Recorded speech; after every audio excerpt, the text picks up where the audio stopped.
బతికినాన్రా అని చెప్పి తలుపు వేసి అట్లా బెడ్ మీద అలా పడ్డాను, కరెంట్ పోయింది. రిలీజ్ ఇంకేముందన్న చెప్పండి. బాగా కష్టపడిన సీక్వెన్స్ ఏది? మీరు బాగా ఇరిటేట్ అయిపోయి కోపం కష్టం కాదు కానీ ఇరిటేట్. షూటింగ్ నేను రాని ఇంకా నేను అదే చెప్పబోతుంటే మధ్యలో ఆపిండు.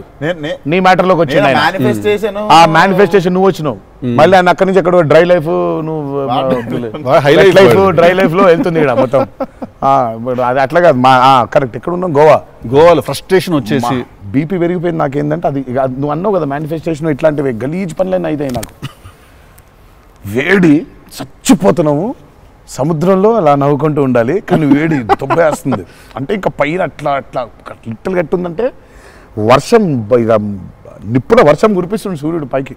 అట్లా కూర్చొని పక్కనే ఒక రూమ్ పెట్టిండ్రు, ఏసీ ఉంది అందులో.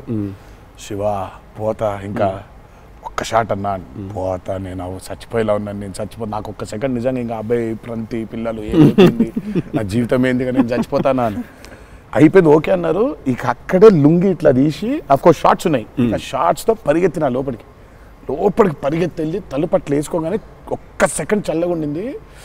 బతికినాన్రా అని చెప్పి తలుపు వేసి అట్లా బెడ్ మీద అలా పడ్డాను, కరెంట్ పోయింది. సారీ నవ్వద్దు. నీ కష్టం పగవాడికి కూడా రాకూడదు, మీకు కూడా రావద్దు. నిజంగా నాకు కరెంట్ పోయింది. కరెంట్ పోయి నేను ఇంకా ఫోను, అమ్మ కరెంట్ పోయింది, ఇంటి దగ్గర జనరేటర్ లేదా, దరిద్రం చూడు. కరెక్ట్గా ఆ రోజే నిన్న ఆడు జనరేటర్ పాడైపోయింది. ఇప్పుడు బయటికి వెళ్తే ఒక టార్చర్, లోపల ఉంటేమో అవనైపోయింది ఇది. ఇక ఇప్పుడు నేను లోపల, ఇప్పుడు బయట ఒక చికెన్ లాగా ఫ్రై అయిపోవాలా, తందూరు అవ్వాలా, లేకపోతే లోపల ఇడ్లీ లాగా స్టీమ్ అవ్వాలా. ఈ మీమాంసలో సౌత్ ఇండియన్ ఇంకా ఏంటో ఇంకా ఇది ఇంకా అసలు నా వల్ల బనీని చింపేద్దాం అనుకున్నా. అసలు నాకేం అర్థమవట్లేదు ఎందుకు జరుగుతుంది ఇట్లా, ఎందుకు ఇలా జరుగుతుంది, నేనేం పాపం చేశాను.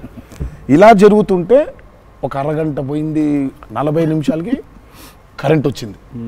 40 నిమిషాలకి కరెంట్ వచ్చింది, షార్ట్ రెడీ అన్నారు. సరే ఇప్పుడు నేను చెప్తా, ఇంకా అవ్వలేదు. ఇప్పుడు ఇది ఎంతసేపు అవుద్ది వేడి, ఇది చల్లబడాలి కదా, ఇది చల్లబడేలోపు టైం లేదు.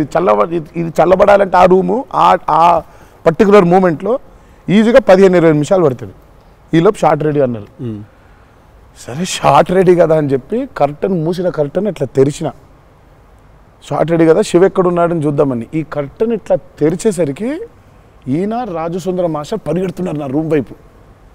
నాకు అర్థం కావట్లేదు వీళ్ళు దేనికి ఇట్లా పరిగెడుతున్నారని. అక్కడ చల్లగుంది వద్దాం ఏమన్నా. వచ్చిన తర్వాత చూస్తే అప్పుడు ఆయన చెప్తాడు స్టోరీ ఏంటో. సార్ మాది వేరే, అందరం భోజనం చేస్తాను, ఆ చెమటలతోనే ఇది అయింది, కరెంట్ లేదు, బయట కాలిపోతుంది, టెంట్లో కూడా బ్లాక్ క్లాత్ టెంట్లు అయ్యి తగులుతుంది, అసలు వేడి ఇటు నుంచి వస్తుంది, అలా ఉంది. మాదేంటి హీరో రూము, ఏసీ కట్టెలు వేసి ఉన్నాయి, లోపల జరిగే టార్చర్ ఇలాగా ఉందేమో అనుకుంటున్నారు మీరు. అక్కడ ఆ చిన్న దూరితే ఏదో అని, సరే కాసేపు రిలాక్స్ అవుతున్నారేమో, కట్టెలు వేసి ఉన్నాయి, ఇప్పుడు వెళ్ళి డోర్లు కొట్టి మరి తుఫాన్ వచ్చినట్టు బయట బాగోదులే అనే ఫీలింగ్లో ఉంటే వీళ్ళిద్దరు అట్లా వెయిటింగ్, ఇట్లా ఇద్దరు అలా వెయిటింగ్, కర్టెన్ ఎప్పుడు తెరుస్తాడా అర్థమైంది. చిన్న ఉన్నారు చూస్తున్నారు మనల్ని, పరిగెత్తుదాం లోపలికి ఏసీ కోసం అని వచ్చాడు. ఎక్కడికన్నా చచ్చిపోతున్నా అన్న, అయిపో అవ్వట్లేదండి, ఇక్కడ కూడా అట్లాగింది పరిస్థితి, ఏం పెద్ద లేదు, రండి ఇదే ఇంత వేడిగా ఉంది అన్నట్టు.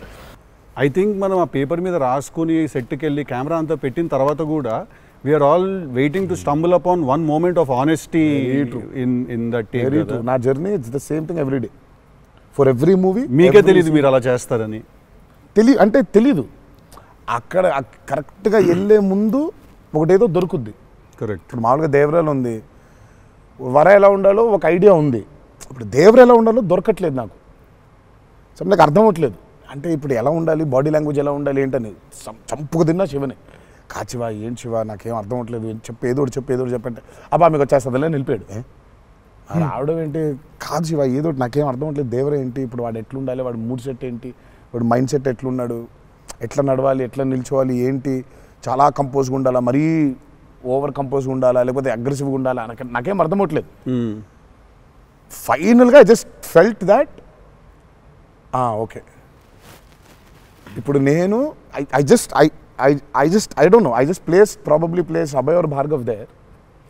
సీన్ ఏంటంటే కొడుకుతో సీన్ ఉంది అక్కడ, ఇప్పుడు నేను ఎట్లుండాలి అనేది నా అర్థం అవట్లేదు. సో ఇమ్మీడియట్గా I just felt that okay అసలు ఇది అంతా కాదు, దేవరాజ్ ఫాదర్ కదా, ఆ ఫాదర్ ఇన్స్టింక్ట్ తెచ్చేయి ఫస్ట్. రైట్. కొడుకుతో ఎట్లుంటున్నాడో తెలిస్తే సమాజంతో ఎట్లుంటున్నాడో అర్థమైపోతుంది.